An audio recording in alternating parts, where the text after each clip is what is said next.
Hello everyone, welcome to the second video on critical thinking. If you missed the first one, please check the description below. You will find a link to it there.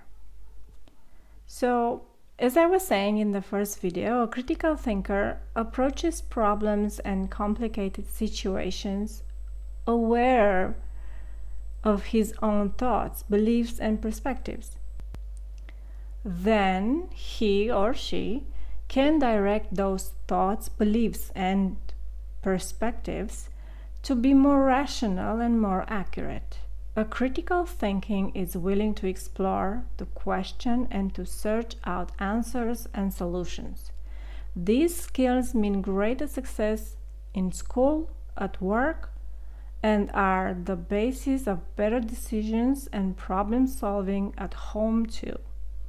Critical thinking has been specifically identified by different universities and employers as a measure of how well one individual will perform at school or in the workplace.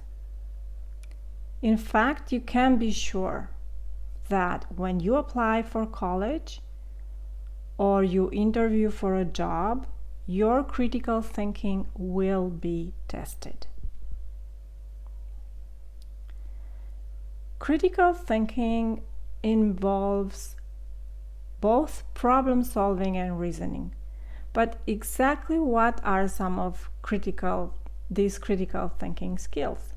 Well, they include the ability to make observations, to ask relevant questions and finding the resources you need, the ability to challenge and examine beliefs, assumptions, and opinions against facts, the ability to recognize and define problems, to assess the validity of statements and arguments, to make wise decisions, understand logic and logical arguments.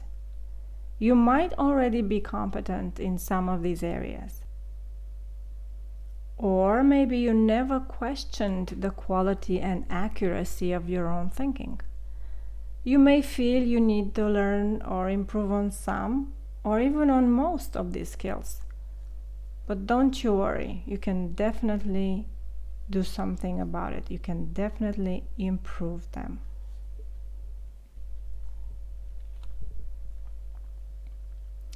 State governments and many of the Fortune 500 companies give their job applicants one of these tests, one of these exams.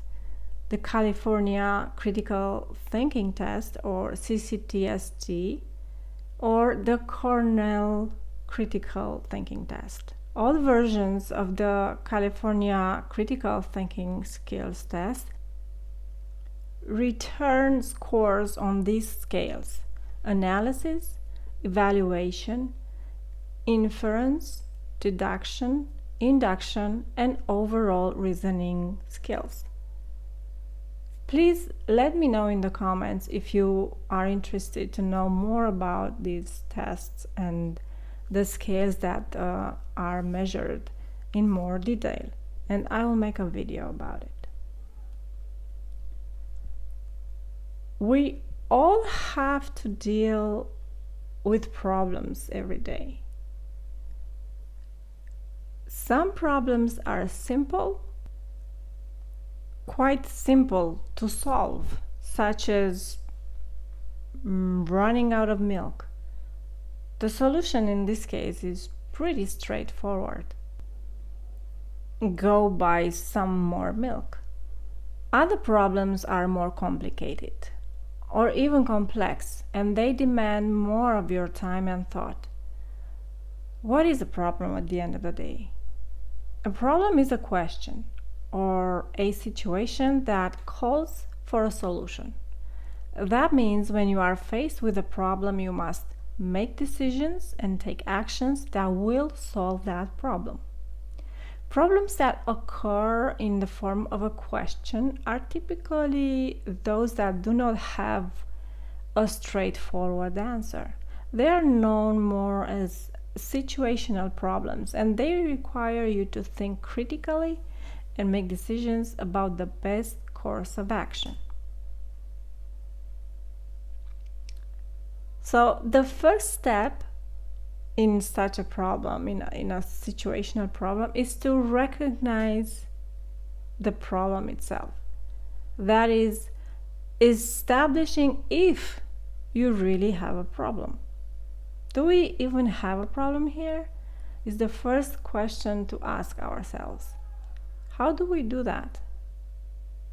Well, problem recognition was defined as the perception that something is missing and that there is no immediately applicable solution to it. Not recognizing a problem is the flip side of it. One of the most common reasons for not recognizing a problem is either the desire to avoid taking action or the desire to avoid taking responsibility. Sounds familiar, right? Often people think, well, if I don't recognize that there is a problem, that might mean I don't have to take responsibility for solving it or contributing to solving it. This can mean simply not noticing that, let's say, your car has gas left only for 50 kilometers. By not recognizing the problem, you make the solution more difficult for yourself. If we reference this software development, for example, a small bug today can sometimes become a huge problem by next week.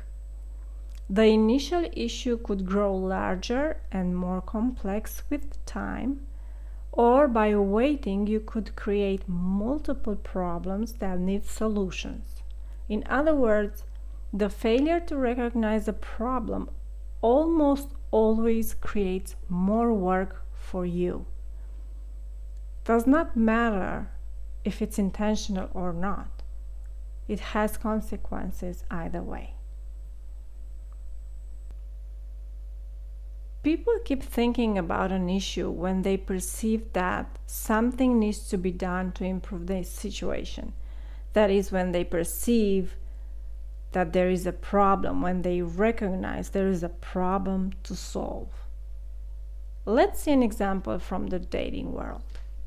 Let's say a man and a woman go out a couple of times. They both have a good time. They both show interest in each other and would like to continue to know one another. When critical thinking should be used but isn't, then the situation can become a trap or a bigger problem.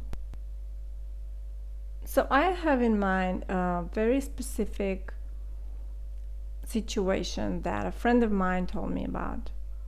So both of them were interested, both of them were having a good time, yet at some point he says to the girl, to the woman, he says, "Oh, but it cannot really work between us. We both have such busy schedules." He says, well, yes, that's the truth. They were both having busy schedules. No lie there, no deception there. Yet something is not right about this. Most women would fail to use their critical thinking in this instance. How do I mean? By giving their power away. Because when he said that, the woman started to see that as a problem for her to solve and start convincing the guy, oh, we could do this, we could move this one around, we could try to move the other thing around in my calendar or in your calendar. So basically the woman is trying to solve this issue on her own. And how is she failing? how is her critical thinking is failing her? Well, because she's trying to solve the problem herself. Instead of seeing it as a problem for them both to solve together, she makes it her problem to solve. The woman and the man, if they agree they both want to keep seeing each other, then they should find a solution to their problem together. If you find yourself constantly being the only person in the relationship willing to make an effort for the relationship to work or to stay fresh or to stay interested, the only person willing to find solutions to whatever problems the relationship might have, then I have news for you. He or she is not the person for you. If they don't meet you halfway in finding solutions for the relationship's problems, in making an effort for the relationship to work, to stay fresh, to flourish, if they don't do that as much as you do, then that person is not that into you, to quote unquote a very famous movie. That person is not your person. You are going to find yourself being the only one feeding the relationship, and you will have your energy levels go low because it's not sustainable. So how is this linked to critical thinking? Well, the devil's in the details is a very known saying. So whenever a problem is brought to you, remember to take the first step and clarify if there is really a problem there in the first place, and then recognize the problem that's in front of your eyes, out in the open, for everyone to be on the same page. If it's a couple's problem or a team's problem or a friend's problem, bring it out into the light so that you have the same understanding. This is the problem, and what are we going to do about it? So that's it for now. I am keeping these videos short and sweet. Thank you for listening. I hope you are becoming more and more curious about the topic. I will continue to make short informative videos, so stick around. Please reflect on what you heard today and try to apply it in your life. Also, consider subscribing, following, share, and all that. It will help these videos reach more people. Also, feel free to ask questions in the comment section below. See you soon on the next video. Bye for now.